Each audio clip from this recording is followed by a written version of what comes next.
Hello students, I welcome you all to my channel E-Political Science.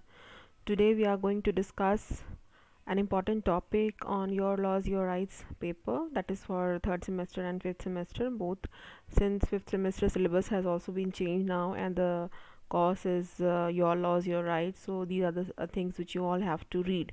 So whatever I am explaining here, it would be very helpful to you.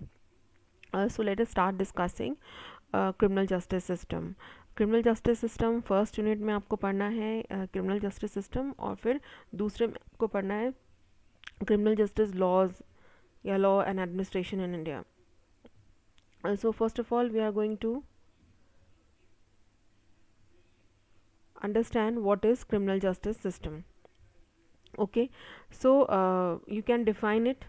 So you can talk about that it refers to the institutions, agencies, organizations and bodies responsible for containing crime and punishing the criminals, firstly.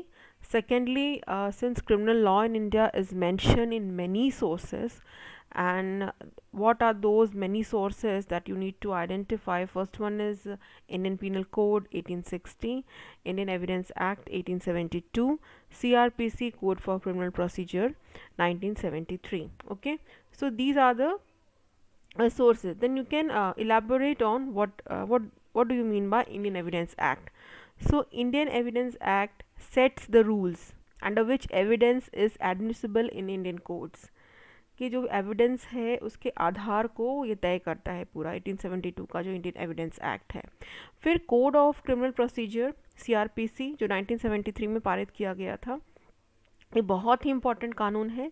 Criminal जो laws हैं उससे related जो आधार हैं issues को define करने के लिए, determine करने के लिए, and then conduct then trials and inquiries.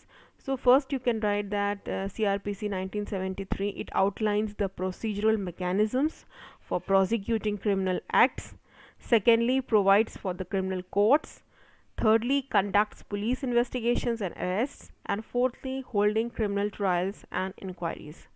And then further you can further talk about कि ये जो क्रिमिनल प्रोसीजर कोड है इसको और आप इसमें या क्रिमिनल जस्टिस सिस्टम में और आप और क्या लिखेंगे. तो पहला तो आप पुलिस ऑर्गेनाइजेशन को पूरा एक्सप्लेन करेंगे. इंडियन पुलिस एक्ट जो आया 1861 में, उसके बाद उस पुलिस एक्ट में क्या था, and then you can talk about the police organisation, how police take care of the law and order, and then you can explain their roles and functions, and do you find their roles to be substantive enough in the contemporary India. So if there is a loophole then you can also talk about the loophole. थोड़े बहुत आप वो बात कर सकते हैं. फिर आप प्रोसिक्यूशन के बारे में बात करेंगे कि प्रोसिक्यूटर्स जो हैं बहुत इंपॉर्टेंट होते हैं और हम किसे प्रोसिक्यूटर्स कहते हैं. सबसे पहली बात कि in a criminal trial, okay, the public prosecutor और assistant public prosecutor conducts the prosecution of the accused on behalf of the state, and prosecutors play a crucial role in the administration of justice. The role of the prosecutor, it was described by the Law Commission of India in its 14th report. Okay, so that also you can write कि law commission ने prosecutors का क्या role होगा उसको define किया. ठीक है.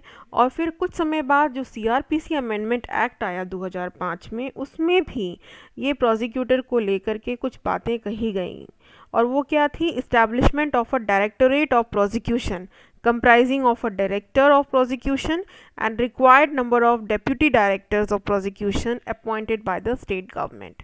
तो जो CRPC अमेंडमेंट एक्ट हुआ 2005 में, उसमें भी प्रोसिक्यूशन से रिलेटेड इश्यूज़ को इन्हांस किया गया और कैसे हम उसे और जो है इफ़ेक्टिव और एफिशिएंट बनाए, इस बात को कहा गया.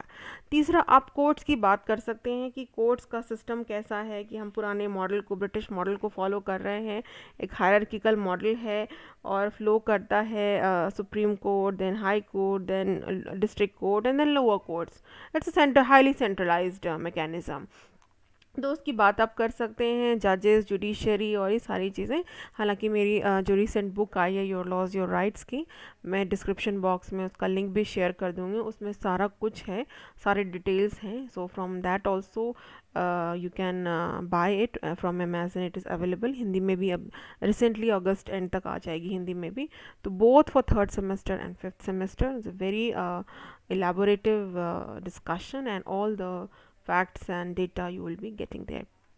उसके बाद लास्ट में आप CRPC अमेंडमेंट एक्ट 2005 को लिख के समझा के फिर देन यू कैन